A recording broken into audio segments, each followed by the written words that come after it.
Welcome to the Daily Coffee Pro by Mapper Forward, and thanks to our presenting sponsor, the Coffee Consultants Mastermind Group.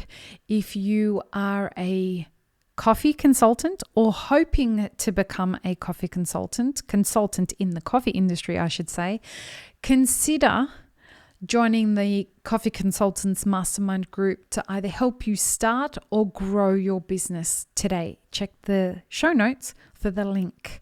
And while you're here, don't forget to subscribe to this podcast.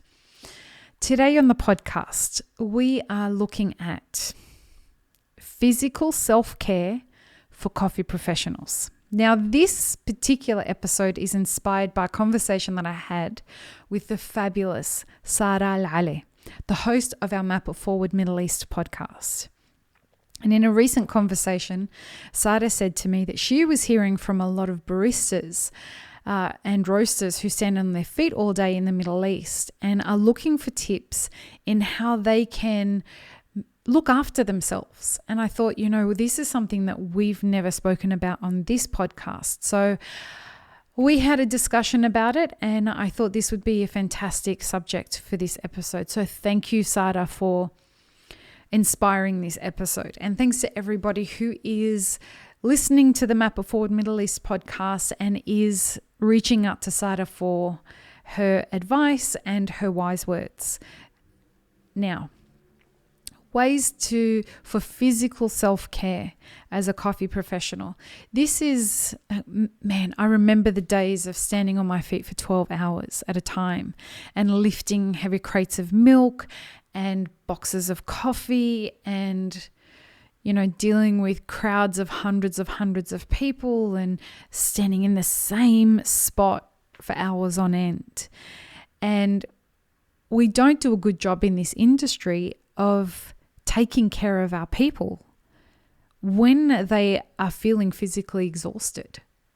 And so as professionals, as the people who are being physically exhausted, it is our job to take care of ourselves. And I know when we're doing elixir production, I'm easily on my feet for 12 hours a day when we're doing production. It's hard work. And how do we adapt to make sure that we are taking care of ourselves, and how do we as business owners make sure that we're taking care of our staff? Rest is the obvious thing that we need to be looking at. Doing a 8-hour shift or a 12-hour shift or even a 6-hour shift on your feet, even with supportive shoes, is going to put a lot of strain on your body. Taking measures to make sure that you have adequate, I really can't find my words at the moment, to have adequate rest is something that you can do for your own self-care. So making sure that when you do go on your lunch break, you're sitting down. You're taking a weight off your feet. You're resting there. But more importantly, sleep and meditation and taking the time to check in with your body and allowing it to rest is crazy important. And sleep is so underrated. It really is. Sleep is the thing that is going to help your body recover. But so is the next thing, which is a great supportive diet, whatever that is for your body. Eating a diet that helps your recovery time is an important form of self-care. So if you're eating things that spike your blood sugar, or you're eating things that spike your stress hormones and create insulin resistance, if any of these terms are new to you, reach out to us on social media so that we can give you some functional medicine doctors who talk about these kinds of terms a lot, so that you can start following them. There's people like Dr. Mark Hyman, Dr. Brighton, a bunch of them. They're just a couple that come to mind right now. But following functional medicine doctors to help you with the kinds of foods that you can be eating that are not expensive, just really good whole foods that help your body recover, are going to be important. The third thing, and this is going to be tough, but not over caffeinating. And this lends itself to your cortisol response. So if you are over caffeinating, your kidneys are going to be taxed from being over caffeinated. They have to work really hard, as well as your liver, have to work really, really hard to clear all that caffeine out of your system. And so what you'll start to see is that you get heart palpitations if you have too much caffeine. That's your adrenaline response being activated.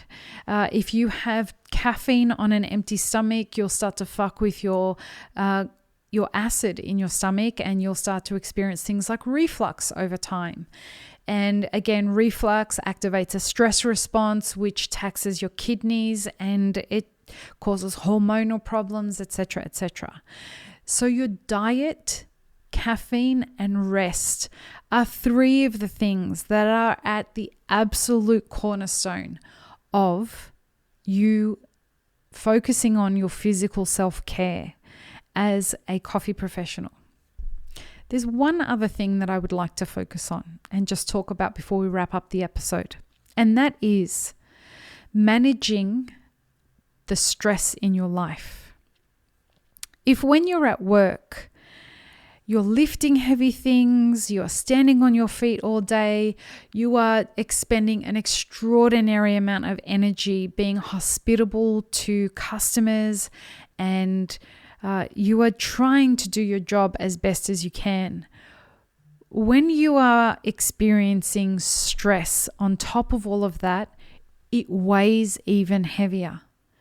So finding ways to clear your mind through meditation or through healthy relationships, through doing activities that you really, really love that are outside of coffee, making sure that you are minimizing how the professional relationships that you have tax you during your work are going to go a long, long way to increasing your physical self-care results. I hope this has been helpful. Peace, love, and peanut butter, friends. Have an amazing rest of your day.